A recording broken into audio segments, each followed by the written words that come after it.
Hey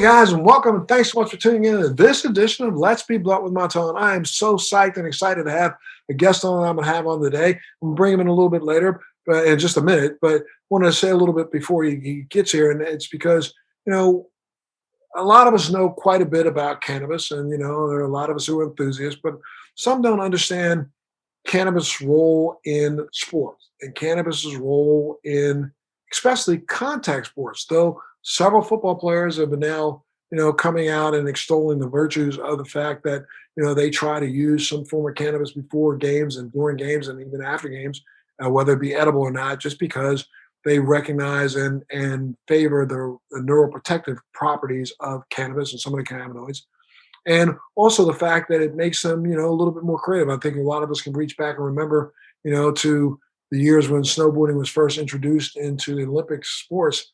There was a big brouhaha around the world about the fact that, all snowboarders are big potheads. Well, no, a lot of snowboarders, and I'm a snowboarder and a user of cannabis when I snowboard, because it literally just releases all the anxiety.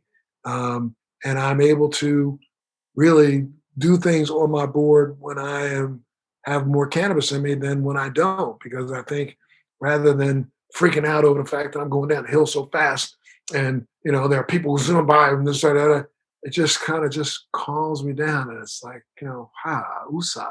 It's like it's just a nice way to actually perform, I think, at my highest level. And I've tried to snowboard not using cannabis and snowboard with cannabis, and I won't ever get back on my board without having some cannabis in me, because when I don't have cannabis and I'm on that board, I got to tell you, you want to talk about my anxiety level and paranoia, it's just overwhelming. But when I smoke a little bit, it calms me down enough. It makes me pay attention, makes me very well aware of all of my surroundings in every direction. I seem to almost have eyes in the back of my head because I can feel people coming up on me. I can feel the texture of snow differently. It just opens up those senses to the point that I think it makes me a much better snowboarder. And then there are other contact sports like the UFC, and that's why I'm so psyched to have my guest on that I have today. My guest today is a former UFC welterweight champion, a championship contender, and was a professional fighter for the last 20 years. He's fought for the Professional Fighters League, Strikeforce, and the UFC. He calls his fighting style American Jiu Jitsu, which is a fluid mix of Brazilian Jiu Jitsu and wrestling, and is now teaching Jiu Jitsu, fighting pro Jiu Jitsu matches, and training pro fighters. He has witnessed firsthand the positive impact that cannabis can have on the lives and our lives. Mr. Jake Shields, thanks so much for being a part of Let's Be Blunt with Montel, sir. Hey, thanks for having me, Montel. I'm excited to be on here. I'm a longtime advocate of cannabis and longtime smoker. It's something I rarely talk about, so it was interesting when I got this invite. It's like, oh yeah, cool. So, let's go back a little bit though. Talk about we don't have to get out your age now, but when did your first memory of smoking? My first memory, well, I think I started smoking a little too young, honestly. I maybe smoked a little bit, 14, 15. I was a troubled kid, and I don't recommend that. I smoked for a couple years when I was young. Don't say too young, because that was about the same time that I started smoking. And yeah, if I look back at it, I could have probably waited a year or two. However, it was okay for me in the times. Yeah, I don't think it did any serious damage to me, but I definitely recommend people not smoking that young. I think it's better to wait. But I didn't smoke. I quit for a while and then started smoking again more like in my mid 20s. And I just realized I'm not an everyday smoker, but I like to smoke sometimes at night to relax and sleep. And I also like, sometimes when I'm training jiu-jitsu or these moves, it's so technical and so confusing. Sometimes when I smoke a little cannabis, it makes me a little more creative. So maybe I'm struggling trying to figure some moves out. Sometimes I'll smoke and it'll all start clicking and making sense. So you go out there and all of a sudden, because people don't realize how technical like jiu-jitsu and fighting is. It's like they say, it's like chess martial arts. So you go out there and you smoke, and sometimes you see things from different perspectives. So you go out there and you might fire a completely different way. Like you were saying, you snowboard on it. I was actually a really big snowboarder in high school. I was thinking about, should I try to be a pro snowboarder or a pro fighter? And I would always smoke when I snowboarded, and it did way better. So, oh man, I'm gonna tell you, to me, it's the difference in night and day. I mean, literally, if I don't go out, and there was a period of time, let me just say something, my friend, I was snowboarding like 140 days a year. So I was Yeah. in the time going to different countries, going to South America snowboarding. And there were times that, I found myself without any cannabis and I'd get on the board and it's not that it wasn't as much fun, but I got to tell you, my anxiety level was like, way up here when I wasn't smoking. Because again, I ride a little fast. I Yeah. probably my average speed. I've hit 62 miles an hour on my snowboard, but I mean, my average speed on a mountain inside a resort is around mid 30s. And, Yeah. whizzing by somebody like that, and you do that and you're not smoking, I don't know. It's almost, I just always felt ultra paranoid and literally felt like, I had to watch out for every single person around me because they're going to hit me in a second. You know what I mean? So You're right. So you smoke, you kind of just like, you just kind of get in the zone. You just kind of float down the mountain. That's how I'd feel. It's kind of the correct. same in jiu-jitsu. You just kind of start flowing with it, instead of like thinking what you're doing, it just starts happening. Absolutely. Now, you just signed a pro jiu-jitsu match for High Rollers. It's a new show that's mixing cannabis and jiu-jitsu together. Yes. Tell us a little bit about that. Yeah, it's very interesting. My friend Matt started it along with like Nick and Nate Diaz, who are extremely famous fighters, well known for the cannabis use. So they started this high rollers, and basically, people are getting high before they compete. So I mean, obviously, it's a little different. Usually, we'll smoke when we train, but not when we compete. I've never smoked before I competed. This will be the first time, so it's gonna be interesting. I think we have us, the guys. I think a lot of times we'll sit in the mat, smoke a joint, and then go and compete. And I'm going against another UFC veteran, Diego Sanchez. He's another original guy who's fought he won the first season Ultimate Fighter. So it's another guy that I've known for years, had respected. So we're taking it serious, but it's also kind of fun. We're going to go out there, we're going to smoke, and then we're going to try to beat each other. So it should be they're trying to make it entertainment. I think they're going to have some music guests out there. They're just trying to add some excitement to jiu-jitsu and mix the cannabis. So many people train jiu-jitsu and smoke cannabis. So why not fuse the two? And a lot of people don't understand that, there is some science behind the idea of using cannabinoids as a neuroprotectant, correct? Yeah, I think a lot of people, I mean, I don't know the whole science, but definitely do investigations with like the brain for like concussions and stuff. I mean, I'm not 100%, the science isn't concluded on that, but I think it might help for that. And I'm a huge believer in cannabis helping for pain. More of the reason, when I was young, my dad got in a really, really bad car wreck where he was just in bad pain. He was in a hospital bed for like 6 months, and then obviously got hooked on the pain pills coming off. But then he was able to start using cannabis to mostly get off the pain pills. Not 100% off because he had such bad long-term pain from the wreck, but he was able to mostly smoke cannabis and use small amounts of pills instead of heavy amounts of pills. And he just said it made him feel so much clear-headed. And then being high in the pills versus the cannabis, it was a much better choice for him. So from a young age, I saw like real medical benefits. I know some people will say, "Oh, medical," and they're just trying to get high. But like for me growing up, I saw like, oh, it actually was medical for my dad. So Well, I got to tell you, I can echo for your dad's sentiments because, when I first got diagnosed with MS, one of my primary symptoms was extreme neuropathic pain in my lower extremities. I tried everything, all kinds of opioids, and I found out very, very early on that the opioids were not giving me the relief that I needed. And when I shifted over to cannabis, I literally walked away from the opioids almost completely.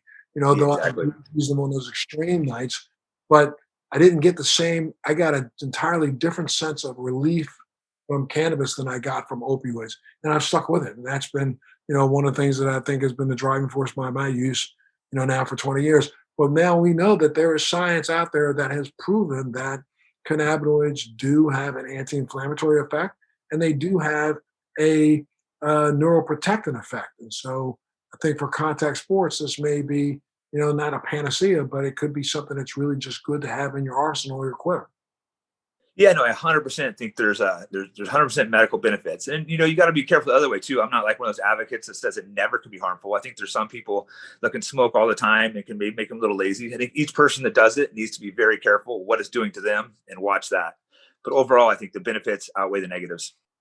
Absolutely, I agree, and I think you're right. It's an individual thing, and we know that that's the reason why so many different cultivars are out there right now, anyway, because certain cultivars work for people in different ways, and I think we're finding out as science starts to do more research. Yeah, and that's the one thing we realize. There's different cannabises, there's different body reaction. That's why you have to be a little careful. It's not necessarily a blanket statement. You got to kind of find what works for you. So I'm always careful not to like over push people into it. Just like start slow and see how your body reacts to it.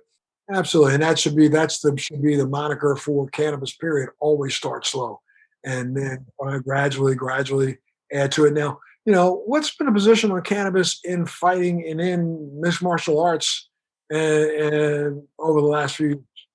It's been changing a lot because for a while they were, they would spin people for you. I think it was like a year the first time. My friend Nick Diaz, actually, I think he tested positive 2 or 3 times. Last time he tested positive, they tried giving him a lifetime ban. They ended up giving him like a 5-year ban. They ended up getting reduced to like a year or two, but it's just the guy's. It's not a performance enhancer. He's smoking because I think it calms him down. Like he's one of those people that I think maybe ADD or something, so he needs the marijuana to calm him down. He like legitimately needs it, and then they're trying to give him a lifetime ban because of it. It was ridiculous. But recently, the UFC has said they're not going to test for it anymore. There still are some commissions that could though. So it's not 100% legal in the sport, but as far as the UFC goes, they're saying it's fine. But there's a couple states that still could ban you from it. Yeah, that was as of like January 14, 2021. They do try to test for THC though, do they not or no? I think they were testing for it recently, but I think they're not. They're saying you're not supposed to smoke day of, but I'm not really sure how they can know from the test. So they say that you're allowed to do it leading up to the camps now, which is definitely the right direction. I think more and more sports are going that direction because it doesn't make sense it's not a performance enhancer, so it doesn't make sense to spin people for smoking. Correct, and especially if guys are doing it while they're training, and it's their way to relieve pain and relieve other issues, and especially since right now we are using a broader spectrum of CBD, though THC levels are very very low. There could be trace elements of THC there that would be detectable, even if you weren't using cannabis to get a euphoria. Yeah, like a lot of times I'll use the CBD THC mix, like especially at night, because it helps to calm me down. Just barely gets me high, but like relaxes the body. And especially the way we train, we get beat up sometimes. Shoulders, the body, the back, the neck. It's like I said, it's common for a lot of athletes to get hooked on pills and stuff and getting beat up. And I would way rather do a little cannabis THC and relax my body than a pharmaceutical drug. My son is a mixed martial artist, and he's a fighter right now. And I tell you, it's the one thing that he doesn't do it when he actually is in a competitive fight, but he does do it during his training, without a doubt, and extols its benefits, to anybody who will listen. Yeah, I know it's huge in fighting and jiu-jitsu. So many people use it for different reasons. Like I said, the creativity and the sleep, and then the relaxation and pain seem to be the main reasons. But it's definitely a real benefit for people when they're hurting. If you had to just, I don't know, guess at the percentage of fighters in the leagues that you do think use cannabis for pain relief or for sleep, but what would that percentage be? You think? I would say close to half. There's a lot. It's like definitely a lot of guys smoke. It's got to be somewhere near half. Hmm. Now, tell me a little bit about, you were talking about the partners of yours that that started this high rollers thing. Talk a little bit about them. What's your relationship going on with them? Yeah, well, I'm just it was more of the guy Matt, and then Nick and Nate helped him start it. But I'm good friends with these guys, so I was I helped give him ideas, and they're asking me how to do it. I'm still, he consults with me quite a bit with his ideas, and I might actually. He wants to start doing a bunch of super fights and turn it more pro. So I might help be the matchmaker and start making matches for him. And we're trying to keep it fun but professional. We want it to be like exciting, but we are trying to bring the cannabis crowd and the jiu-jitsu crowd together. Because jiu-jitsu, I'd say probably half the people smoke. It's really big in jiu-jitsu, if not more. A lot of guys before they go to the gym, they're smoking out front and they go in and train. So I figure might as well fuse the two together. And talk a little bit about, because for those who don't really understand, what's the difference between, let's say, jujitsu and judo? Um, there's not a ton. I mean, they're related martial arts. Judo actually helped form jiu-jitsu. I mean, judo was the original offset of it. Judo's more throws, and they do have submissions, but it's generally more based on the takedown and then quick time to submission. And jiu-jitsu focuses more once you get to the ground, getting for the submission. So a lot of people train both because, you have good takedowns and good submissions. So a lot of martial artists, they blend the martial arts together. Like a lot of times when I use the term jiu-jitsu, I'm actually referring to a mix of jiu-jitsu, Brazilian jiu-jitsu, wrestling, because the top guys now are fusing all these grappling martial arts together. When did you first get started in martial arts? I started wrestling actually, I think somewhere around 10. My dad brought me into wrestling. So because my dad had wrestled and was a boxer. So he started me wrestling. I did that for a while, got more serious in high school, went to college and wrestled for a couple of years. and that's when I got into fighting. I met I'm not sure if you know Chuck Liddell. He was the first MMA fighter to cross over to mainstream. People that don't know him watching this, he's the guy with the mohawk, the tattoos in the head. You see him, you know him. He looks like a fighter. Awesome guy, like nicest guy ever, but you see him and he looks like a scary dude. But I met him in college and I was just like, oh, this I went in and worked out with him one day and he just beat the crap out of me. I thought I was the toughest guy for my wrestling, and I'm like, oh man, not in a bad way, but he showed me like how much better he was. And I'm like, oh, I want to learn what he's doing. And then just started training from there. And I think within a month I'd take my first fight and then just got addicted. Was never planning on being a professional fighter, but at that point I saw Chuck start making all this money and I'm like, oh, well, if he can do it, maybe I can do it. And just one thing led to the next. And so you turned pro, and you turned pro quickly, right? Yeah, really quick. It was a little different back then because there wasn't, many amateur shows. So it was more you kind of had to just jump in pro. But yeah, I turned pro. Like I had a wrestling background, so that is a martial art. But I turned pro within like a month, which is way too quick. And you won your first match, right? Yeah, won my first couple, and then I think I went like 2-2 my first 4 fights, and then I got more serious with the training. I won I think the first 2. I'm like, oh, I'm invincible. But then you realize, okay, there's a lot of other martial arts I have to learn. Right. And then there was a period, if I'm not mistaken, you went almost after one loss, you went almost 15 in a row, right? Yeah, I did like 15 win strike, but like 15 versus like top guys. Several UFC champs in that, several titles. It was definitely a great run. The guys I beat in that.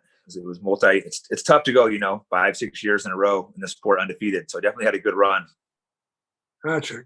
And now, what do you do mostly now? What are you just training mostly, or cornering? What are you doing? Yeah, I'm still, like I said, I'm 42, but I still feel in great shape. I think part of it is, I take care of my body, maybe the cannabis, but I also, I think I don't let myself get out of shape. I think it's a big part of it when you get a little older. So I still work out almost every day. I'm training, still doing these professional Jiu Jitsu matches. I haven't officially retired fighting, but it would have to be a fight that really interests me to get me to go back in there. And I've been helping a lot of the, I moved to Vegas a couple months ago, and there's all like, I hadn't really been following MMA, just been doing jiu-jitsu, but moving back to Vegas, there's so many young up and coming fighters here, people like your son that you mentioned, and it made me start watching the sport again and start loving the sport again. So I've been helping out all these young guys and figure out maybe I'm older, I can help my knowledge and experience to help some of these young guys win some titles. Gotcha.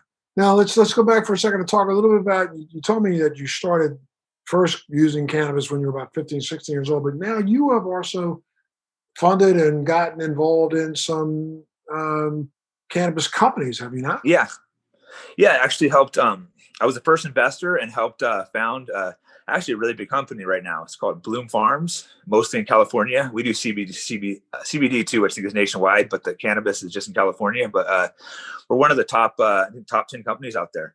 I'm hardly involved anymore, but like the first year, I helped my good friend started. I helped him. I invested, got the company launched, and it was one of those risks I was taking. Like, oh, maybe I'm throwing a little money away, but I was like, first investor, see what happens. We started just getting the vape pens. We're one of the early people making those vape pens, and then as you know, they blew up. So we were some of the first vape pens on the market, and then it just the companies got huge. So it's interesting watching a company that you started blow up to one of the biggest ones. Are you still involved now? Yeah, I'm not like any day-to-day work. I'm not like involved with it, but like I said, I was the very first investor. So financially, I still have ties, and I talked to the guys over there quite a bit. One of my good friends was the main founder, and the guy who's the CEO still. So, all right, now you are there any particular cultivars that you like more than others? No, I just like, where I like a lot of my friends in the industry. So I kind of give whatever my friends are giving me. I use a lot of the Bloom Farm product, of course. My other friends got this company, Backpack Boys, who always has all the top strains. He gives me some stuff sometimes. So I mostly just, they're always giving me the top new strains they got. That's good. And again, you said your consumption is not necessarily daily, but you definitely use after you train and, as a recovery I use like a couple times a week. I'm not like a major, maybe like 2-3 times a week. Depends. Sometimes I won't smoke a week at all. Sometimes I'll smoke a few times. Like right now, I've been training for that match, so I'm super sore. So I'm like, it's almost this week. I'll probably smoke every night because my body's all beat up. So I picked up my training. Mm-hmm. Well, good. Let me do this. I got to take a little break. Let me take a little break so I can pay the bills. And then once I do, we'll come back and let's talk about this upcoming match. And what do you do to prepare and those kinds of things. Great. Sounds good. Absolutely, my friend. I thank you so much for being here today, being with me. But today we're talking to Mr. Jake Shields, who's a professional MMA fighter and mixed martial artist and a jiu-jitsu expert. and he's sharing his journey with cannabis here on Let's Be Blunt with Montel. Take a little break. We'll be back right after this. Hey guys, again, thanks so much for being a part of Let's Be Blunt with Montel. Our guest today is a former UFC welterweight championship contender. He's been a professional fighter for 20 years now, almost over 20 years. He fought for the Professional Fighters League, Strikeforce, and the UFC. And he calls his fighting style American Jiu Jitsu, which is a fluid mix of Brazilian Jiu Jitsu and wrestling. He's now teaching Jiu Jitsu, fighting pro, and he's putting together pro Jiu Jitsu matches, and he's training pro fighters. He's witnessed firsthand the positive impact that cannabis can have on lives. Mr. Jake Shields. Thanks so much, Jake, for being a part of the show today, sir. Yeah, and man, like I said before, thanks for having me. I turned down like 95% of my podcast requests, but I'm like, oh, Montel Williams, pretty cool. Thank you, sir. I really appreciate you being here and being a part of the Yeah, show. you've been in the game forever, so. Oh man, then again, you just signed as a pro jiu-jitsu match for high rollers. One more time, explain to people what that is. Yeah, it's the tournament where we smoke a joint and then we train jiu-jitsu in a pro match. Like I said, I'm a light smoker, so never done anything like that. So it's going to be it'll be interesting. And the guy I'm going against is a guy I've known for years, so he's a cool guy. So we're going to be competitive because we both want to win. We're both competitive guys, but we don't like hate each other. So it's like a guy you like, which makes it nicer. And it's yeah, it'll be cool. Go out there and just have some fun. Are you doing anything different to train for this fight than you would in the past? I've had so many fights and so many matches. It's all I do is I just, a few weeks before a match, I'll just up my training now. So I just add a little intensity, add a little running, you train a little bit harder. Cause a lot of times when I go in now, I'm just kind of playing around. But once I have matches, I'll have some like hard matches where you're going on your feet, but the training's not too different. It's training for a jiu-jitsu match. It's a lot easier training for a fight. The fight camps are tough when you're sparring 3 times a week for like 8 weeks before your fight. People don't understand like the sport's so tough because the training camps wear you out. So the grappling matches are a lot more fun, a lot easier, at least for me, the way I look at it. Absolutely. Now you're a single father, right? Yeah. My daughter, she's grown up now. She's off in college and going to school in Long Beach. She's grown up watching you fight her whole life, right? Yep. So for her, that's all she ever knew. She was a little baby. It wasn't until she started getting a little older that she realized that like, oh, this is like crazy what he's doing. When you're like 6, 7, it says, oh, your dad's in a cage fighting someone. That's like no big deal. You get a little older, you're like, wait, my dad's in a cage fighting someone. Someone could get hurt. Right. Is that what she thinks? Does she come to any of your fights? Never brought her to the fights. It just seems stressful. I mean, I see you guys bring their kids to the fight, but it just seems stressful to me bringing like kids and girlfriends to fights. I prefer like separating the two and just going out there with a clear mind and doing my own thing. Gotcha. She's watched them on TV though, but it's just stressful enough. And now over the next year or so, you plan on getting more into training and meaning training other fighters, more into cornering and things like that, or managing other fighters? It's hard to say because honestly, I had no really interest in training fighters. Something I thought I was done with, and then I kind of moved out to Vegas a couple months ago, and it kind of just fell into place. There's all these guys here. There's guys that want help. I'm really, really high level grappler, so I can help these guys. I have the experience, so I'm just kind of playing around with. Not sure if it's something I'm going to do long term and take seriously, or something that I'm just going to mess around with. You never know where life takes you. Luckily I have a lot of different stuff going on. I'm not in a situation where I like have to be doing any types of work. So right now I'm enjoying it and see how long I want to do it for. Gotcha. What's the next year hold for Jake? I'll likely stay. Like I said, I just moved from San Francisco to Vegas. I think I'll be here for at least a year and see if I'm liking it. So the next year I am planning on, training some guys, doing some matches, and then kind of reevaluate next year if I want to stay here or go back to California or what I want to do. What kind of advice would you give somebody who wanted to, let's say, go ahead and get into professional fighting right now, especially into, I've always thought that this would be the sport that would take over boxing. Just hasn't hit that mark yet. It's getting close. Yeah, I think anyone that wants to get into it first need to ask themselves, do they really want to get into it? Do they really want to fight, or are they just trying to get famous real quick? Because it is a tough sport and it takes years. There's ups and there's downs, and you better only do it if you're really serious, and then consistency. You can't, like train a month, take a month off. You got to keep training. It's going to take years, hard work. And the next thing is try to find a good coach and good training partners. They're going to have your back. So just That's the main work. But realize that it ain't a game. Some of these guys think, oh, they're gonna jump in there, but it's a real sport. People are getting bones broke. It's not easy. I love the sport, but it's a love-hate relationship. I mean, this is something that you definitely pay your dues in. Yeah, it's not a game. I mean, you have a son that fights. I'm for sure you see how stressful it is when he fights. It's not a game out there. It's a real sport. Yeah, and I mean, I see how stressful it is when he actually has a pro match, but I just think about him every day of the week when he's training. And he's also trains other people and he helps corner other guys, and he's really good in grappling. But there's always somebody better. I mean, that's Yeah, no, exactly. It's a tough sport, and so it's even when you're at that top level, there's always someone gunning for you. So it's like it's one of those sports that I love the sport, but guys, if they want to do it, they got to make sure they really want to do it, if they're going to make that step. That's my opinion. absolutely. And anything else you want to add, my friend? What's that?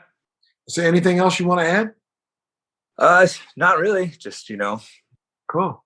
Well, so if somebody wanted to be able to go, will they be able to catch your fight online? Will they be able to catch it live? Where do they go to catch your next match? I think unfortunately it's going to be a week delayed. I know High Rollers. I can't remember he has a TV deal that's cutting it up for him, but unfortunately I can't remember the name right now. But it's going to be a week delayed. He wants to get him live. It's a new show. He's putting together. So hopefully the next one will be live. Gotcha. But if they wanted to get more information or wanted to be able to check in with you, where do they go? Is there a website you have? Well, for High Rollers, like I think they got I don't know if they have a website, but High Rollers. For me, I'm on Twitter at Jake Shields AJJ, Instagram Jake Shields. So I try to update stuff on there. I'm not always the best at it, but I try to do updates when I have matches and stuff coming up. Cool. Well, make sure you update people about this match coming up, and at least they'll be rooting for you and sending you out, lots of good vibes, my friend. Yeah, definitely will do. So, and I'm glad that you're in Vegas now, and I'm gonna make sure I connect you and my son. Yeah, connect me with your son. I mean, I'm out here helping train a lot of these guys, so definitely down to work out with them some. Sure thing, for sure. Well, thanks so much for being a part of the show today, sir. I really appreciate it. You stay well, stay safe, and stay victorious. Thank you, Montel. It was great meeting you, man. Have a good time. Thanks for joining me on Let's Be Blunt with Montel. Please make sure you're subscribed and hit the bell to be notified when new episodes post each week. We'd love to hear your feedback also, so please send us your comments.